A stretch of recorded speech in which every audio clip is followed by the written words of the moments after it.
Awesome. So good afternoon, everybody. My name is Jesse, and I am with Exploring by the Seat of Your Pants. If you're joining us for the first time, and we have a ton of groups joining us for the first time today, we are all about bringing conservation, adventure, and science into classrooms around the world. I know it is a super odd time to be a teacher right now, a lot of changing schedules, crazy things going on. So we really appreciate you joining us as we continue to celebrate and showcase amazing people and organizations around the globe. So today's presentation is particularly special, even by that standard. We are joined again at the Toronto Zoo, one of our longest lasting digital education partners, and they do such amazing work to conserve and educate people about incredible species across the globe. Today in particular, we are talking about World Zebra Day, and we are going to learn about the newest member of the zoo's team, Poe, the baby zebra there. We're going to learn about zebras in general, and I'm going to turn it over to Mary Ellen.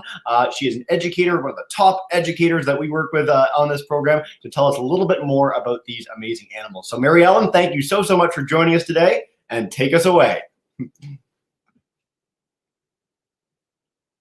Oh, Mary Ellen, your audio is not coming through. It's on, but it's not coming through for some reason.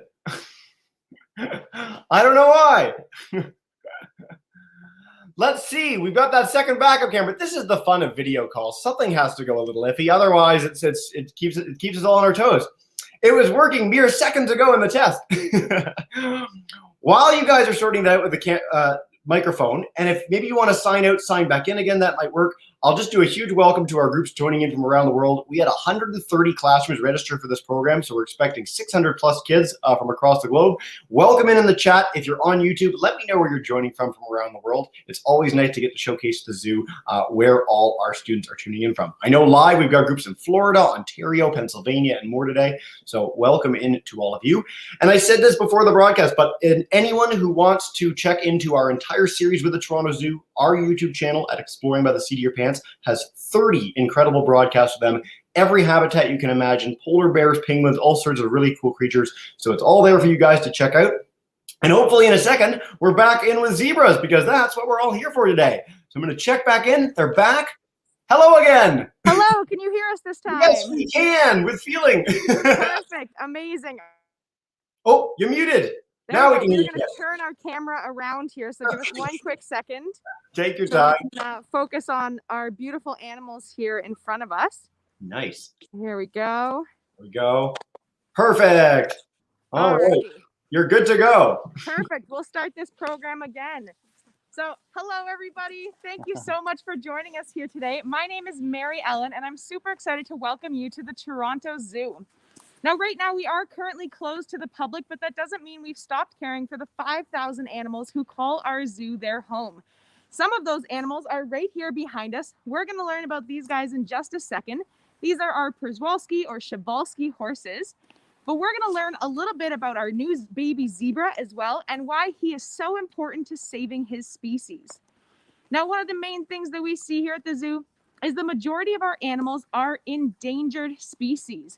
And I have a little prop here to help demonstrate what that means for us. So there are two different ways that we can help track animals in the wild and their populations. One of them being the red list. So this is an example here of what the species red list looks like. Now, this is a global and international scale that's used to rank species, so animals and plants, and how they're doing in the wild. Now, unfortunately, the Przewalski horses in front of us and our baby zebra are listed as endangered on this list, which means their numbers are not doing so well in the wild. Now, one of the ways that the Toronto Zoo here helps is by participating in species survival plans. So we call those SSPs. I'm going to show you what their logo looks like here. It's a very cute little rhino, and that's because rhinos are also part of SSPs out there in the world. Now, these are mostly found in North America, or the ones we participate in. There's about 500 out there in North America. The Toronto Zoo participates in about 28 of them, from animals like our Komodo dragon, our pygmy hippos. We even have some frogs, our Przewalski horses, and our zebras as well. So we're going to turn it back to Jesse for 1 second to meet the man of the hour here, our baby zebra, Poe. He's our newest member of our family. And I have one of his keepers here. Her name is Kim. and she is going to tell us a little bit more about him. So Jesse, if you could play the video for us. I sure can. Let me get that up for you guys while you tell us a little bit more about them. How very cool. Perfect. Nice.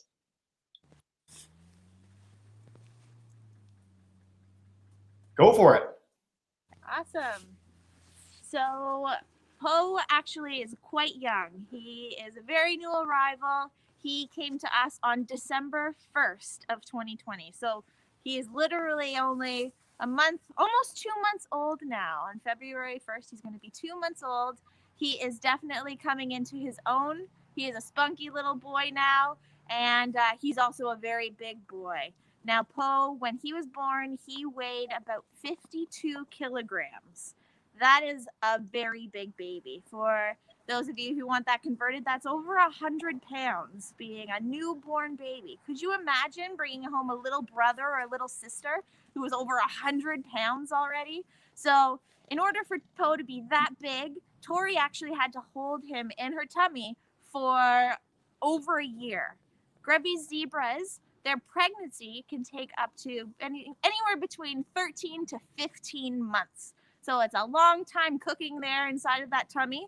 But once Poe was out, he got to meet his other herd mates as well, his big sister, Ray, as well as his Aunt Lorianne. And then here at the Toronto Zoo, we also still house his dad, Jake, as well as his big brother, Obi, who's going to be 2 this year as well. Pretty exciting stuff. Now, they are, again, an endangered species. There's around 3,000 of them left in the wild, and we do participate in a species survival plan, like Mary Ellen was saying, in order to make sure that we have a good genetic population in captivities or in zoos, just in case if we ever had to reintroduce them back into the wild, we'd be able to do so with a good, healthy population. Yeah. They look a little bit different from these pea horses behind me. Now, zebras, or Grévy zebras in general, are one of the biggest species of horses. The males can get up to 1,000 pounds, so Poe's got a lot of growing to do. Even though he's a pretty big baby, he's got a big amount of growth that's got to happen in the next couple of years in order for him to overtake his dad, Jake. They're also have one of the biggest ears of all of the horse species, and they're beautiful black and white stripes are really, really striking. They're nice and thick, and they've got a really cute little muzzle as well. And with it being wintertime, they've become quite fuzzy, just like our pea horses. Maybe not so much because they're not quite as hardy. They don't come from quite the same spot in the world, being African animals, but even in our Canadian winters, they do put on a nice winter coat in order for them to stay warm. Awesome. Thank you so much, Kim. And I have to say, Poe is very adorable in person. Those videos that we just watched were just taken of him the other day. Unfortunately, we couldn't be there with him today, but we do have our pea horses here in front of us because we're going to do a little bit comparison on them. So we're going to come in a little bit closer and get a better look at them here. So like we were saying, these are our pea horses, Przewalski horses, or Przewalski horses. There's a few different names that they seem to go by. And they were named after the man who kind of discovered them, and his last name was Przewalski as well. So like we were saying, we are participating in these species survival plans. I like to think of it kind of like a dating service for animals. And we can match up those animals who we think will have the best genetics and be able to produce healthy and strong offspring. So like Kim was saying, if we have to reintroduce them into the wild, then they're actually able to survive. Now, these horses in front of us here have actually made that final step and actually had to be reintroduced into the wild. So the healthy, amazing horses that we're looking at now came from only 12 individuals of their kind just a short 30 or so years ago. So a while ago, their Mongolian horses roamed free in their territory. They're actually known as the last species of wild horse in the world, as they haven't been tamed for riding or anything like that. And unfortunately, due to habitat loss, interest in them and excitement about this wild horse, and also several really cold winters in a row in their native habitat, their numbers dropped drastically in the wild. And when individuals started noticing that, we worked together to try and save these beautiful species. So there were a couple living at zoos across the world, so on a global scale. And it was important to start comparing their genetics as when you only have a small population together, you don't want to have something called inbreeding. So we need to make sure we keep their genetics different and keep introducing new members to their herd. And that's what we did. We worked on a global scale with other zoos around the world to mix and match with our males and females in order to produce healthy offspring. And with those, we were able to reintroduce small herds at a time back into their habitat. Now, it's one thing to be able to help these species in the wild and be able to breed them in captivity for releasing. But unfortunately, if their native habitat isn't ready to accept them, we have to be able to work on that as well. So here at the zoo, not only do we work on breeding the animals here at the zoo for healthy populations, but we work with many organizations around the world to try and make sure that our habitats or the plant species are also conserved as well. These horses are herbivores, so they are grazing, eating hay, grasses, barks, twigs, leaves, all things like that. And if there's too many other domesticated or animals that are part of humans' collections nearby, they can be outcompeted for their food. So we want to make sure they have a healthy habitat to return to. Now, Kim and I have been talking a little bit about animals not doing so well in the wild, but we want to make sure that you know that there's lots that you can do to help these species. So not only do we have the Toronto Zoo working towards together, we are part of several other organizations that help these species in the wild. But just by participating today in this broadcast, you are actually helping to save the pea horses and the baby zebra. You're able to take the knowledge that you learned today about these amazing creatures and with your friends or family, neighbors, anybody you know, and encourage them to learn more about them as well. By spreading the information about them, we're able to spread awareness about them and hopefully connecting people to nature and helps fight conservation. Alrighty, look at these fuzzy horses here in the screen here. Now, Jesse, this would be a great time if we want, since they're all coming up nice and close to us, if anybody has any questions about the pea horses in front of us or about the zebra family here at the zoo, Kim and I would be happy to answer them. Fantastic. Well, thank you so much, Mary Ellen. And yeah, we've got real attention from the horses there. That's awesome. We have 385 people in groups joining in on YouTube between the Zoo's channel and ours. So welcome into all of you guys from around the world. If you do want to share questions in the chat bar, I'll try and take as many as I can alongside those of our live classrooms here. So we're going to start with Miss Barr's class. They're joining us in Claresville, Pennsylvania. Miss Barr, if you want to come on in. Horses or the zebras? Hi there. Hi, sorry, I was telling all my kids about their questions. One of the questions that we have is, how much does a baby zebra weigh? Cool. So great question. Love it. It totally depends on the individual. So we've had small babies born and we've also had very big babies born. Now, Poe is the biggest baby that we've had born here since I've been working with the Grévy zebras. And we like to say it's because he got a little bit overcooked. He stayed in mum for an extra long amount of time to put on those a few extra pounds. So we were able to weigh him the day after he was born, and he weighed just over 52 kilograms. So that's over 100 pounds. Wow. Now, his big brother, who's now almost 2 years old, Obi, he weighed a little bit less than that. He weighed about between 10 and 15 pounds less than that when he was first born. So yeah, it totally depends on the individual. But again, being one of the biggest wild equine species or horse species, females and males can get anywhere from 700 to 1,000 pounds when they're full grown.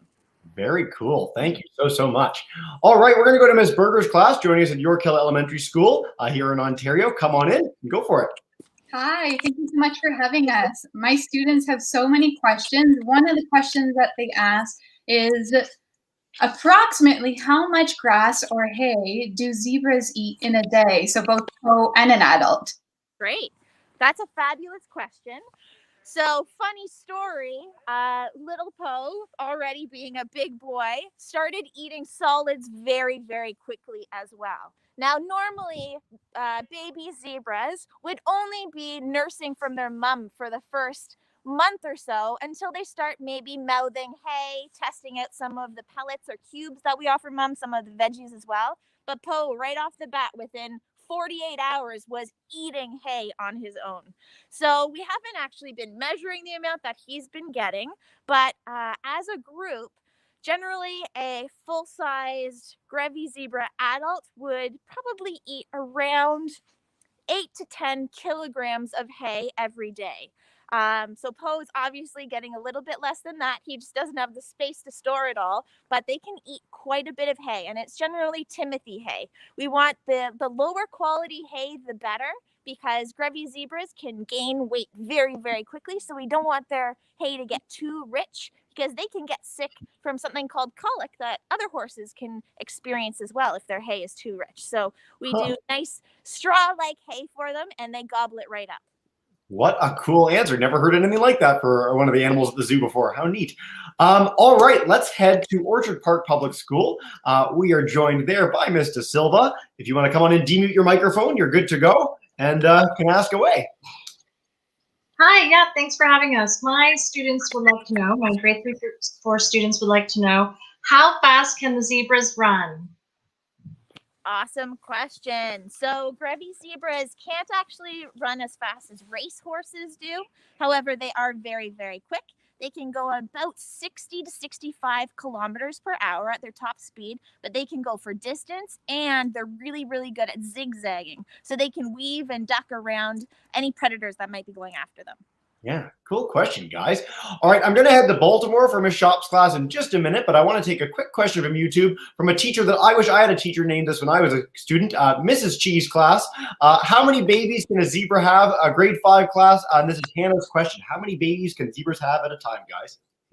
Great question. So usually mums will only have one foal or one baby zebra at a time. There is the potential of them being able to have twins, but that would be a lot more work and a lot tougher to keep both of them safe, especially if there's predators around. So usually it's just one.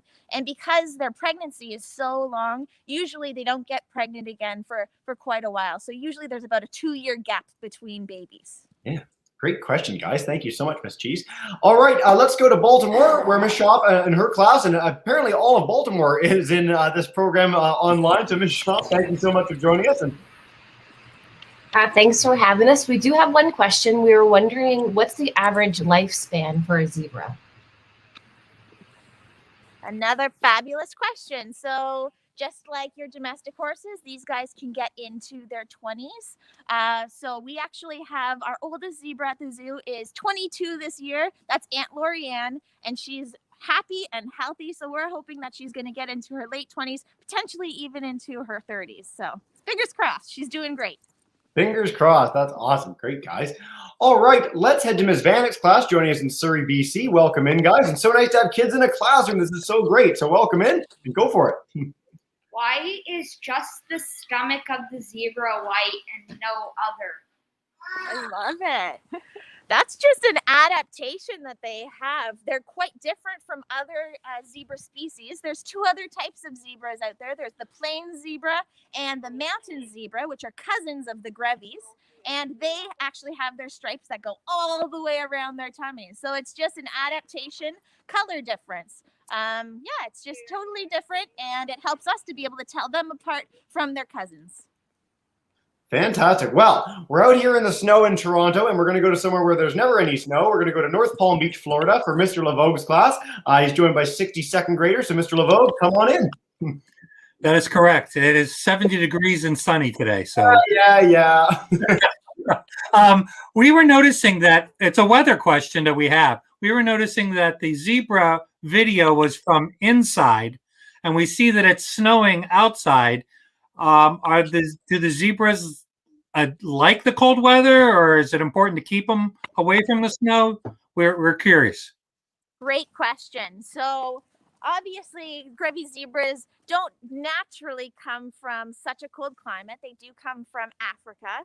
However, they are very, very hardy. And because all of our zebras were actually born here in Canada, in zoos, they're quite used to our temperatures. Now, we do have temperature guidelines where we will make sure that zebras have access to a warm house at all times, but they can even go out in -10 temperatures because they develop quite a thick coat and they love running around and playing in the snow. We just have to make sure that we're careful with ice, because with any hoofstock animal, we don't want them to slip and fall. But as long as they've got good grip, they are more than happy to run around and roll around in the snow.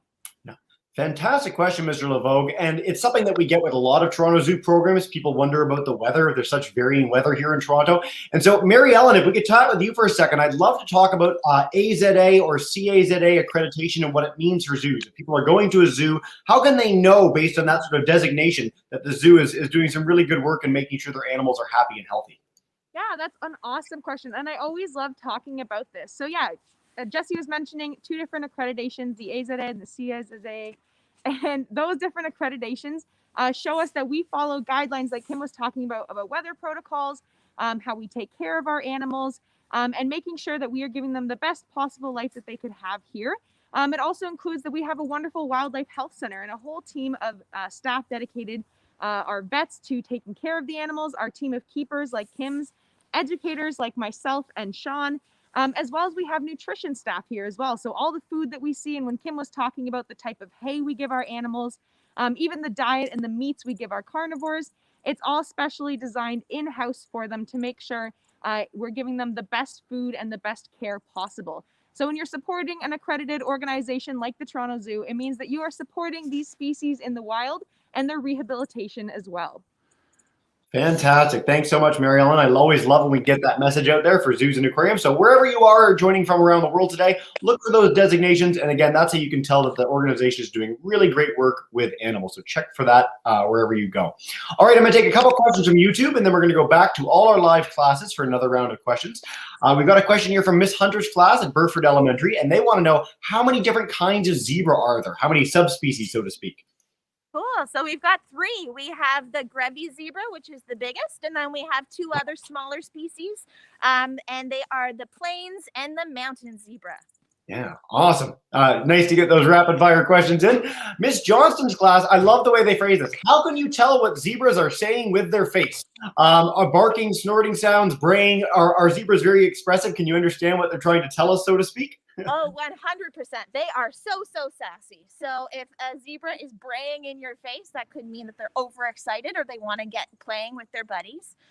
They will do different facial features if they are upset at you. If they pin their ears back just like a cat or a dog might do, that means that they're not impressed. If they're showing you their teeth, again, that might mean that they're not so happy with you. And they'll snort and stomp. Or if they're just running around frolicking and acting like total goofs, then you know that they are in a good place. Very scientific term, the acting like total goof spit. Awesome. Let's head back to Pennsylvania, Ms. Barr's class. If you have a question for us, come on in. So our next question is, how do you know if zebras get hurt? And is there anything like diseases that zebras can get that, could affect them or cause them to get hurt? Yeah, that's a great question. So we do have a vaccination program here at the Toronto Zoo to make sure that all of our zebras stay nice and healthy. And that does include rabies vaccines every single year, because they could potentially come in contact with an animal, a wild animal that might be carrying rabies. If they're hurt, wild animals are very, very good at hiding injuries and illnesses, because that's the way they're able to protect themselves in the wild. But we have to make sure that we keep a very, very close eye on our animals, and that the keepers are making good notes and have tons of communication with one another to pass along any odd things that we might pick up. For example, if an animal usually eats a certain amount of food and all of a sudden they go off of their diet, you'll probably know that something might be up. If they are usually very social with their herd mates, but they start to become solitary and want space, then that might be another red flag for us that something might be going on. But again, like what Mary Ellen was saying, we have an incredible veterinary staff here at the Toronto Zoo who do a wonderful job of making sure that we take care of all of our animals, and we do a lot of training with our animals to make sure that we reduce any stress with them if they do need to meet a veterinary staff if they have to get an injection, if they need blood drawn. Those are all behaviors that we can actually train for them to want to participate with to help take care of them. Awesome. And one of the things that's been really cool is over our past Exploring by the Seat of Your Pants broadcast, we featured some of that acclimatization training where you have animals in paddocks, where you get them used to getting shot, used to getting those sort of medical treatments. And at the Toronto Zoo, for those classes that are able to actually visit in person in the future, they've got some really cool top-notch areas where you can see behind the scenes and some of the stuff that veterinary team does, learn more about it. So I'd really encourage you guys to do that. It might not be an accessible option right now, but in the future, it's a really, really cool and unique opportunity. So do check that out. All right, let's go to Ms. Berger's class, joining us from one of those classes that could theoretically go in the future. Come on in York Hill Elementary. Hi, so another question that a few of my students would like to know the answer to is, in their natural habitat, who are their predators and how do they escape their predators? Great question. So for the Grévy zebra, they would naturally be found in quite arid areas in the African savanna. And their predators would include anything from a hyena, wild dogs, lions even. And their defenses are their speed, being in a great big group, because if you see all those animals with all those stripes, it's tough to be able to single out one individual in order to take down if you were a predator. And also their mean kick. They have a very, very strong kick that could break the skull of a predator who might be trying to grab hold of them. Yeah. Very, very cool. That was a question asked by numerous teachers on YouTube as well. So if you asked that one and it just got answered, please do share another. That would be great. Let's go back to Mr. Silva's class at Orchard Park. If you have one, just mute that microphone. Come on in. Almost. There Yeah, my students wanted to know, how related are horses to zebras genetically? Yeah. Love it. So they do have common ancestors. However, Grévy zebras are closer related to the wild ass or donkeys. So they have a very funny bray that sounds a lot more similar to a donkey than what a horse whinny would be. Very, very cool. So glad we got a relatedness question. I always love those. I'm going to take a quick question from YouTube. This is grade 6 and 7, Sophia's group in Vancouver. How do you name the zebras? How do they get all those cool names you told us at the beginning? I love it. I think with our latest kids, we started a little bit of a Star Wars theme. So we originally had Luke and Leia, which were our first two kiddos that were born way back, I want to say 7 or 8 years ago. And then after that, it just became a little bit of a theme thing. So every single kid that was born after that, we did a contest and we were able to put it out there to the public, and they were able to help us vote on which Star Wars name it was going to be. So it went Luke, Leia, Rey, Obi, and now Poe. Fantastic. Well, I can't wait for Anakin coming sometime soon, and hopefully you guys get more baby zebras in the next few years. Let's head back to Maryland. Miss Shop's class, just mute that microphone, and you are good to go. Can't wait for another question.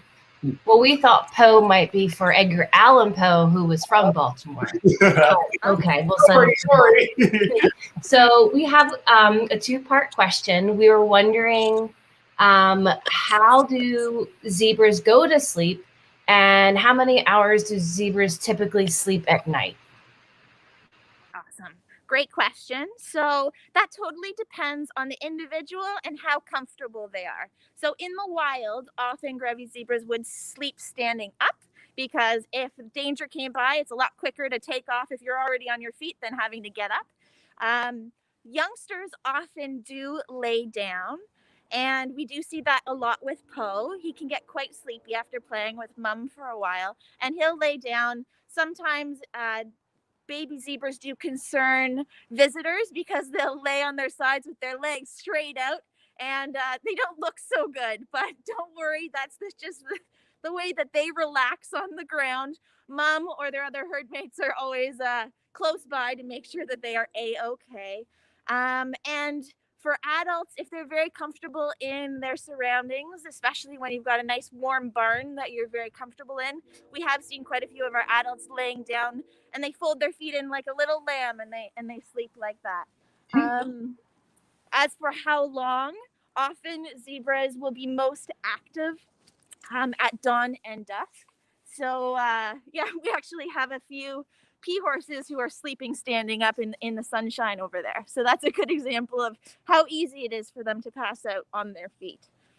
Very cool. Sometimes when I fall asleep on the couch, I look pretty awkward, and it's kind of alarming as well. So we feel for Poe and our zebra team there. Let's head back to Ms. Vanek's class joining us in Surrey. If you guys have another question, come on in. Why do zebras have stripes? Yes, finally. Great question. Well, there's a few reasons floating around for that. Grévy zebras do often use their stripes, we think, as a little bit of a safety measure when they are in great big groups and you have a whole bunch of zebras standing side by side. It's tougher for a predator to be able to pick out one individual because it becomes a little bit of a maze in front of your eyes and you can't see the start of one zebra and where the next one ends. Another big reason is for temperature control because dark colors absorb heat, whereas light colors will actually refract it back off. And so it's kind of like built-in air conditioning because the currents of hot and cold will actually run over top of their bodies to create a bit of a cooling system. And then the third reason is for bugs. Bugs have trouble landing on patterns that look a little bit like zebras. So you guys might actually see, if you drive by any horse farms, that a lot of horses will actually be wearing zebra striped coats because it helps to stop bugs from landing and biting them. I think the next time I go to Algonquin Park, I'm going to wear pinstripes. Very cool. That's very neat, guys. All right, we're going to wrap up with one more question from Mr. Lavogue's class. Come on in and wrap us up. Thanks so much. I'm going to try to combine a couple questions then. We're interested in this. You know, they're both being classified as endangered, both the horse species and the Grévy zebra species. Is there a ranking of what one is more endangered? Is there like an endangered ranking? Which one of those two animals is the most endangered? Yeah, for sure. I'm just trying to find where I put my little piece of paper from before of my species red list for us to bring it out. It's in my pocket here. So in fact, it's interesting. We were talking about how many. There's about 2,000 to 3,000 Grévy zebras left in the wild right now. And there's not that many Przewalski horses left, so there's less of them, but they used to be classified as extinct in the wild. So if we look at our red list here, the zebras and the horses are both at this red endangered section right now, but in fact the pea horses came from all the way down here. They were classified as extinct in the wild, and there was only 12 viable horses left to use for breeding for their entire population. So when you take that into consideration, they're kind of a really cool success story about how we work together as a globe and all these accredited organizations together helping out to help save this species and reintroduce them back into the wild. They're both still endangered, and you can find more information on them if you look up species red list. It has all of the plant and animal species that have been classified in the world listed there for you and a bit of information on them as well. But I would say that because they're such a success story, I don't know if it's easy enough to compare just their numbers as they're doing so much better than they were even just 30 short years ago. Yeah, fantastic. I'm so glad we got that question. And for Mr. Lavogue's class and anyone else who's keen, the IUCN Red List, which I just linked at the bottom of the screen, check that out. You can find out endangered status for all sorts of animals around the globe.